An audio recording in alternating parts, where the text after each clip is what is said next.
हे पार्वती, हे देवी, आप धन्य हैं। मैं आपका धन्यवाद करता हूँ कि आपने मेरे इष्ट की कथा मुझसे पूछी है। पार्वती जी कहती, प्रभु मुझे धन्यवाद आपका करना चाहिए कि आप भगवान की कथा हमें श्रवण कराएंगे, लेकिन आप मेरा धन्यवाद कर रहे हैं, ऐसा क्यों? भगवान शिव कहते, हे देवी, मैं इसलिए आपका धन्यवाद कर रहा हूँ कि संसार में वे परम धन्य हैं जो प्रभु की कथा सुनने की जिज्ञासा रखते हैं, प्रभु की कथा सुनना चाहते हैं, या ऐसा भाव प्रकट करते हैं कि सामने वाले के मुख से प्रभु की कथा निकल पड़ती है। हे देवी, यदि आज आप मुझसे अभी प्रभु श्री राम की चर्चा ना पूछती तो अभी पुनः मैं अपने ध्यान में प्रभु के चिंतन में रहता। कम से कम आप माध्यम बनी हैं तो प्रभु की चर्चा गाने का ये अवसर मुझे मिला है, इसलिए आप धन्यवाद की पात्र हैं।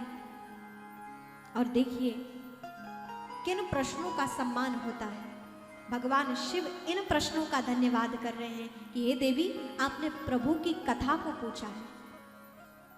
हम यहाँ से संदेश लेवे, संकेत लेवे कि जब हम महापुरुषों के, संतों के समक्ष भी जाएं तो किस प्रकार के प्रश्नों को लेकर जाएं। लोग अपनी फालतू व्यर्थ चर्चा को लेकर, व्यथा चर्चा को लेकर, जिसका कोई महत्व नहीं है, बस स्वयं का भी टाइम पास करते हैं और महापुरुषों को भी अपनी बातों में बिलोरे रखते हैं। व्यर्थ चर्चाओं को लेकर संतों के, देखिए, अन्न का कण और संत का क्षण बहुत महत्वपूर्ण होता है। संत महापुरुषों का साधुत्व, अपना जीवन और गृहस्थियों को खासकर ध्यान रखना चाहिए कि जब महापुरुषों के समक्ष जाएं तो हरि चर्चा के प्रश्न लेकर जाएं, प्रभु की चर्चा के प्रश्न लेकर जाएं। आप गृहस्थों के संग बैठते हैं तो फिर आपको क्या याद आता है? परिवार याद आता है।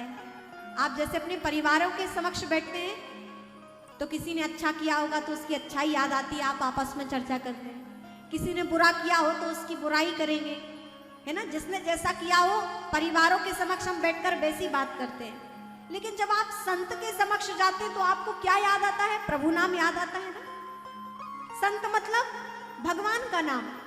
जब भी आप संतों के समक्ष पहुंचते हैं तो आपके मुख से शिवोहम निकलता है, राम राम निकलता है, राधे राधे निकलता है, प्रणाम निकलता है। तो प्रभु का नाम याद आता है आपको कब? जब आप संतों के समक्ष जाते हैं। आप यहीं से संकेत लीजिए कि आप जब साधारण लोगों का संग करते हैं तो संसार की चर्चा प्रकट होती है, लेकिन जब आप संतों का संग करते हैं, दर्शन करते हैं, तो आपके मुख से प्रभु का नाम निकलता है। तो हम प्रयास करें। ठीक है, किसी के जीवन में कोई कठिनाई है, कठिनाई को दूर करने के लिए आप अपनी बात महापुरुषों के समक्ष रखते हैं कि हमारी कठिनाइयां दूर हों।